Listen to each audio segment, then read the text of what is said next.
नमस्कार दोस्तों, मैं हूं अभिनव सिंह और सपनों की उड़ान में आप सभी का स्वागत है गोलियान में। दोस्तों, आज मैं बात करने वाला हूं संसद, लोकसभा, राज्यसभा, विधानसभा, विधान परिषद के बारे में। कल मैंने एक वीडियो बनाया था सेम, लेकिन उसको मैंने हटा दिया इस वजह से क्योंकि पिछले साल तक ही मैंने बताया था। इस साल जो अपडेट हुआ है कुछ चीज़ें, उसको मैंने गलती कर दिया था बताने में। तो जब मुझे पता चला इसके बारे में तो मैं उस वीडियो को हटा दिया।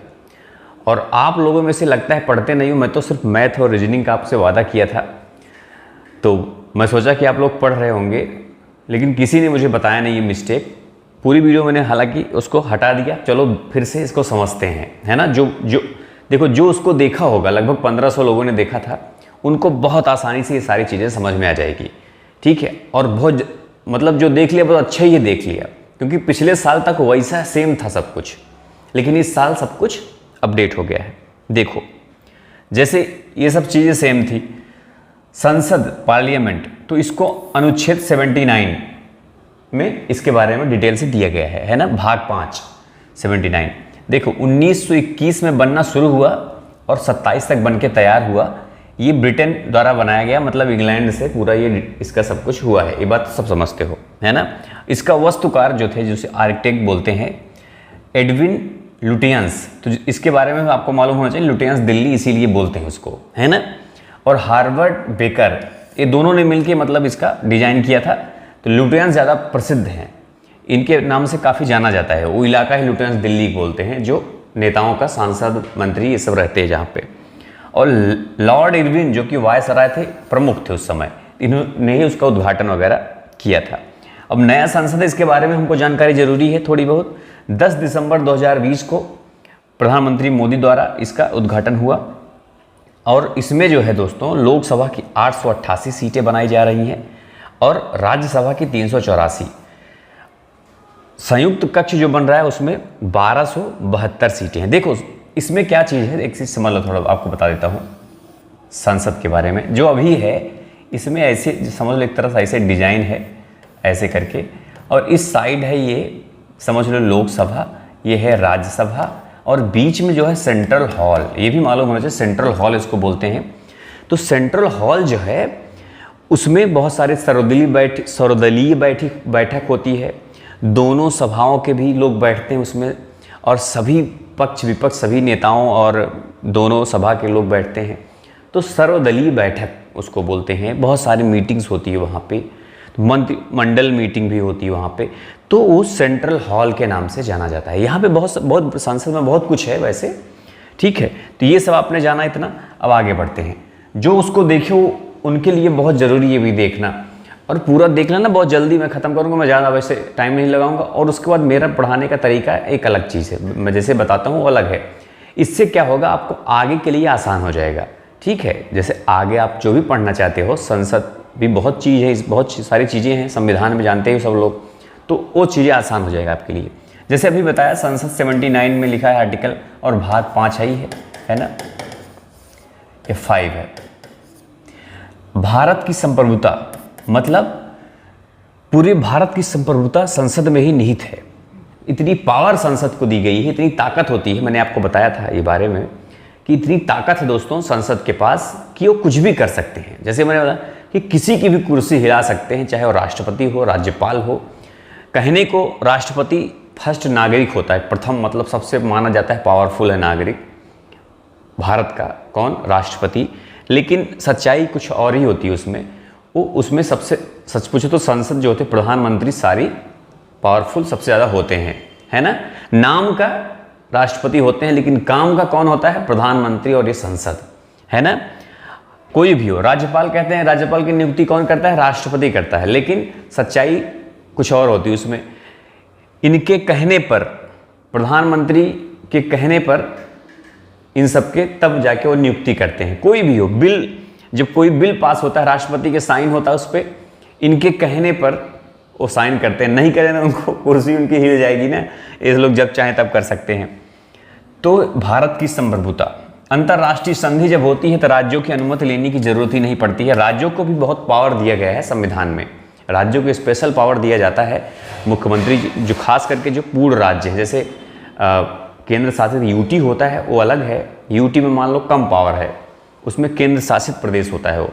लेकिन जो पूर्ण राज्य होते हैं उनमें बहुत पावर है अलग से। लेकिन फिर भी इसके बावजूद भी ये मैंने अभी बताया कि मोस्ट पावरफुल ये लोग हैं, चाहे तो संविधान में ही बदल देते, संशोधन कर देते हैं, कुछ भी बदल देंगे, कानून ही बदल देंगे, क्या करोगे, है ना। कुछ भी कर सकते हैं ये लोग, संसद जो होते हैं। अंतर्राष्ट्रीय संधि में राज्यों की अनुमति लेने की जरूरत नहीं पड़ती, सीधा कुछ भी, जैसे कोई संधि हुई, कोई फैक्ट्री लगानी है, कोई कुछ लगानी है, तो ये लोग बिना अनुमति के लगा सकते हैं। इसके 3 अंग होते हैं संसद के, लोकसभा, राज्यसभा, राष्ट्रपति। अंग 3 होते हैं लेकिन सदन सिर्फ 2 ही होते हैं। सदन मतलब समझ लो एक घर है पूरा, जैसे मैंने बताया एक घर है पूरा जिसमें 2 कमरा बनाए गए हैं, एक कमरा बीच में हॉल है ना। तो सेंट्रल हॉल, लोकसभा, राज्यसभा, तो 2 सदन है, राज्यसभा, लोकसभा। राज्यसभा 80, आर्टिकल 80, 79 संसद, 80 में राज्यसभा, और लोकसभा 81। ध्यान देना, लोकसभा 81, राज्यसभा पहले आता है और लोकसभा बाद में, आर्टिकल के हिसाब से 79 से स्टार्ट होकर। ठीक है, इतना क्लियर है। अब आगे बढ़ते हैं। देखो ये सेम चीज़ मैंने आपको बताया था, वो स्क्रीन अभी तक बचा हुआ था इसलिए इसको दिखा दिया मैंने, ऐसे पूरा है ना एक्सप्लेन किया था।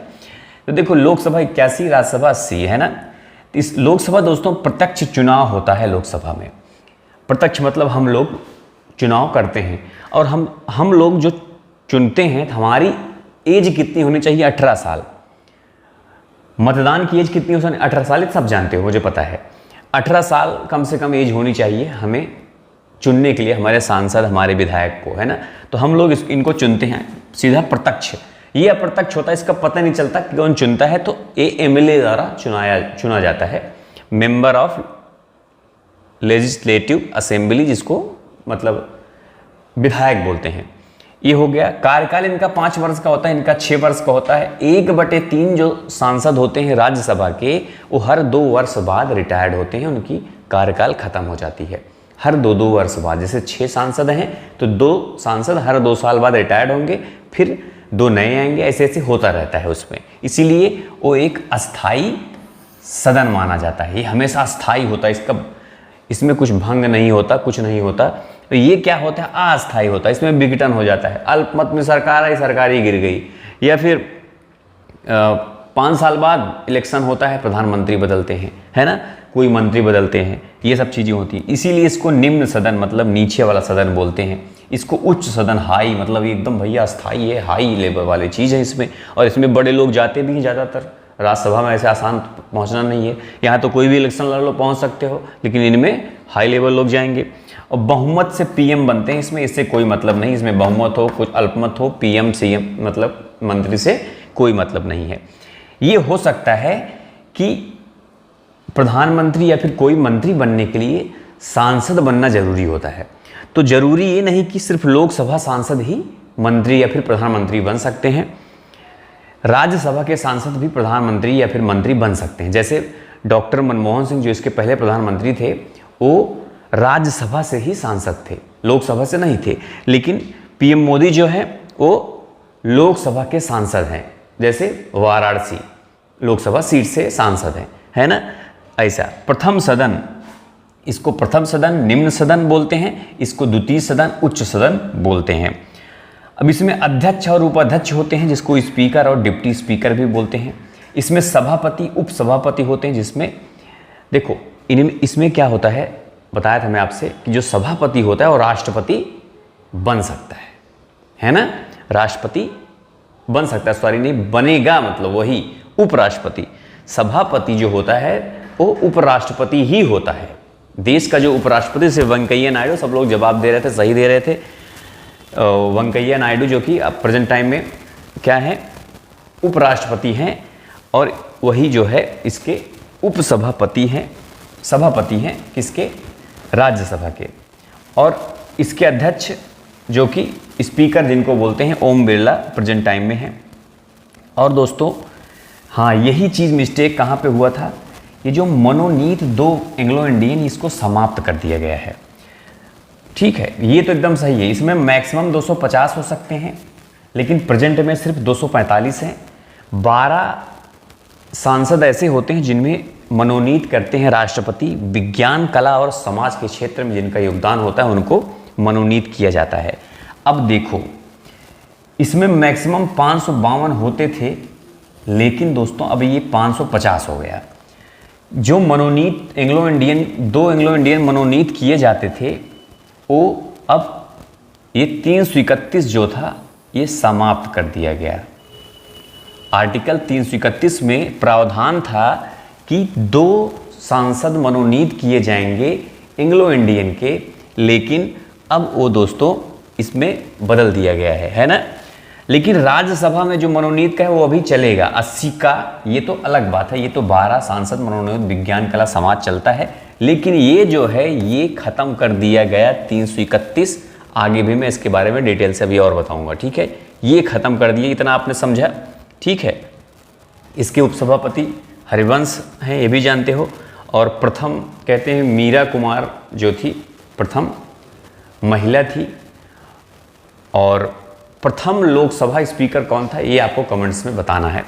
मतलब एक सवाल आपके लिए है, ठीक है। आगे बढ़ते हैं, सब चीज़ें सब पता होनी चाहिए। वैसे मैं इसलिए पूछता हूँ, आप सर्च करोगे तो आपको कभी भूलेगा ही नहीं। जैसे जिसको मालूम नहीं हो, जिसको मालूम हुआ बताओगे, उसमें देख लेना। लोकसभा में देखो, हाँ ये अब क्या हो गया, 552 से अब 550 लोकसभा सीटें हो जाएंगी, 530 राज्यों के लिए और 20 यूटी मतलब केंद्र शासित प्रदेश के लिए। लेकिन वर्तमान में सिर्फ 543 सीटें हैं, 5 पीओके के लिए अलग से रिजर्व्ड है, खाली सीटें रहती हैं लोकसभा में, ताकि नज़र बनी रहे कि भैया इनको भरना है ना।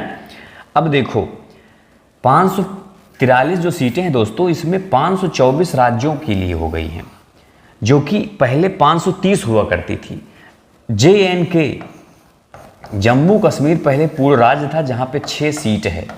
कहाँ 6 सीट टोटल, लेकिन ये 6 अब केंद्र शासित प्रदेश में बदल गया, जिसमें से 1 सीटें लद्दाख की हैं, 5 है जम्मू कश्मीर की। तो अब क्या हो गया कि ये जो 13 थी, यूटी में 13 सीटें थी, जबकि अब ये 19 हो गई। 6 सीटें इसमें बढ़ा दी गई, तो 13 से ये 19 हो गई। ये वाली चीज़ मैंने मिस्टेक किया था, है ना, कि जम्मू कश्मीर को यूटी से बाहर मतलब राज्यों में कर दिया। तो 6 सीटें जम्मू कश्मीर वाली इसमें आ गई, 19 हो गई यूटी में, और 524 सीटें जो कि राज्यों की हो गई। इतना क्लियर होना चाहिए आपको। और 2 एंग्लो इंडियन खत्म। ये देखो 331 जो आर्टिकल थी एंग्लो इंडियन की, इसको समाप्त किया गया। हाँ 300 देखो 31 थी एंग्लो इंडियन के लिए, 32 थी SC ST के लिए, 33 जो है दोस्तों वो एंग्लो इंडियन विधानसभा, एंग्लो इंडियन लेकिन विधानसभा, इसको बताऊंगा अभी विधानसभा वाले बात पे। 32 SC ST के लिए ये बरकरार है, अभी भी चलता रहेगा। 334 में ये लिखा गया है कि टाइम मतलब कब तक एंग्लो इंडियन हो, SC ST हो, इन सबको कब तक आरक्षण दिया जाएगा। तो इनको अभी 2030 तक SC ST को आरक्षण दिया जाएगा, लेकिन इनका एंग्लो इंडियन को समाप्त कर दिया गया। 104वें संविधान संशोधन में ऐसा किया गया। ये नई चीज़ है, इसलिए इसको आपको सबको पता होना चाहिए, ठीक है। SC 84 सांसद हैं, ST के 47 रिजर्व सीटें हैं इनकी। इतना क्लियर है। अब जो पिछला वाला देखा होगा ना, उसके लिए बहुत अच्छा हो जाएगा ये, वो अच्छा ही हुआ। तो जो लोग देखे होंगे इसको ज़रूरी है देखना, पता नहीं पहुंच पाएंगे कि नहीं, पहुंचना ज़रूरी है। देखो केंद्र सरकार, प्रांत सरकार, जिसको राज्य सरकार बोलते हैं, देश प्रांत, है ना। भाग 5 में, भाग 6 में इसका वर्णन है। इसको संसद द्वारा चलाया जाता है, इसको विधानमंडल द्वारा चलाया जाता है दोस्तों। इसमें लोकसभा, राज्यसभा, राष्ट्रपति, इसमें विधानसभा, विधान परिषद और राज्यपाल होते हैं। इनकी 25 वर्ष एज होनी चाहिए चुनाव लड़ने की, और इनकी 30 होनी चाहिए, इनकी 35। सेम वैसे 25, 30 और 35 होनी चाहिए। इतना पक्का है एकदम, इसमें कोई संदेह नहीं। आगे बढ़ जाते हैं अब इसमें देखो विधानमंडल के बारे में समझ लेते हैं। ये सेम चीज़ें मैंने बताया था आपसे, अब इसमें जो अपडेट हुआ वो भी मैं बताऊंगा। देखो जैसे ये भाग 6 में है ही है, बताया मैंने 168 से लेकर 212 के बीच है। तो 168 में क्या दिया गया है, 3 अंग होंगे, जो मैंने बताया अभी कि राज्यपाल और 2 सदन। सेम वैसे जैसे उसमें होता है वैसे इसमें भी है। 28 राज्य और 8 यूटी, इसके बारे में डिटेल से आपसे बताया था मैं। पहले 29 राज्य थे, लेकिन 28 हो गए, क्योंकि जम्मू कश्मीर क्या हुआ, बन गया यूटी। 2 यूटी बना नया, पहले 7 यूटी थे तो 9 होना चाहिए, 8 हो गया तब भी, क्योंकि जो दादरा और नगर हवेली और दमन एंड दीव, ये जो 2 अलग अलग थे इसको मर्ज करके 1 यूटी बना दिया गया है, तो इसलिए 6, 2, 8 कुल 8 यूटी है प्रेजेंट टाइम में। अनुच्छेद 170 के तहत दोस्तों मैक्सिमम 500 सीट और मिनिमम 60 सीट होनी चाहिए विधानसभा में। और ये जो बीच में है ये वाला पार्ट, 1 सीट एंग्लो इंडियन के लिए हुए, ये अनुच्छेद 333 में दिया गया था, जो कि अब समाप्त कर दिया गया, संशोधित हो गया ना, तो ये सीट भी खत्म हो जाएगी अब। मतलब लोकसभा में भी और विधानसभा में भी एंग्लो इंडियन की कहानी खत्म हो चुकी है।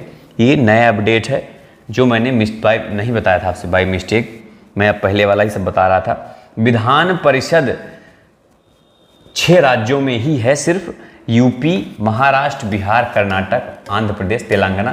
पहले 5 ही था तो ये 2 अलग अलग हुए ना, आंध्र प्रदेश, तेलंगाना, तो अलग अलग इनका है। पहले 5 ही था तो ये देख समझ सकते हैं, ये दोनों एक ही थे ना पहले, तो इन सब राज्यों में है, ये आपको पता होना चाहिए। ठीक है, अब आगे बढ़ जाते हैं।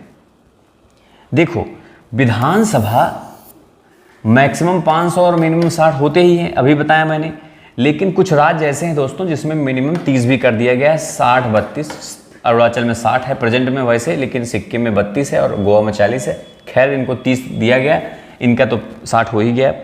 लेकिन ये सब ज़्यादा इंपॉर्टेंट चीज़ें नहीं है, ज़्यादा इंपॉर्टेंट है कि उत्तर प्रदेश जो कि मैक्सिमम मतलब मैक्सिमम सीटों वाला ये एक तरह का राज्य है, 403 इसमें विधानसभा। एंग्लो इंडियन खत्म, पहले एंग्लो इंडियन को मिला के 404 होता था, जो कि अब एंग्लो इंडियन खत्म तो 403 सीटें इसमें होंगी। और विधान परिषद में 100 सीटें होंगी और लोकसभा में 80, राज्यसभा में 31। ये उत्तर प्रदेश की बात मैं कर रहा हूँ, ठीक है, प्रेजेंट में। ये आपको मालूम इसलिए होना चाहिए क्योंकि यूपी सबसे बड़ा राज्य भी है और एग्ज़ाम भी यूपी वालों को देना है कि नहीं, तो इसलिए इतना मालूम होना चाहिए। और आपको क्वेश्चन क्या पूछा था, फर्स्ट एलएस स्पीकर कौन था, है ना, ये कैसे भी आपको कमेंट्स में बताना है। इतना क्लियर है। सिक्किम वैसे छोटा राज्य है, सबसे कम में पूछे तो कभी। अब आगे थोड़ा सा और जानकारी ले लेते हैं दोस्तों, जैसे इसके बारे में कि जैसे मान लो पूछ लिया कि नंबर ऑफ वोट, मतलब सबसे बड़ा अगर पूछ लिया लोकसभा सीट कौन सा है भारत में पूरे, तो मलकागिरी जो कि आंध्र प्रदेश में स्थित है, ये वोटर की संख्या के मामले में सबसे बड़ा है।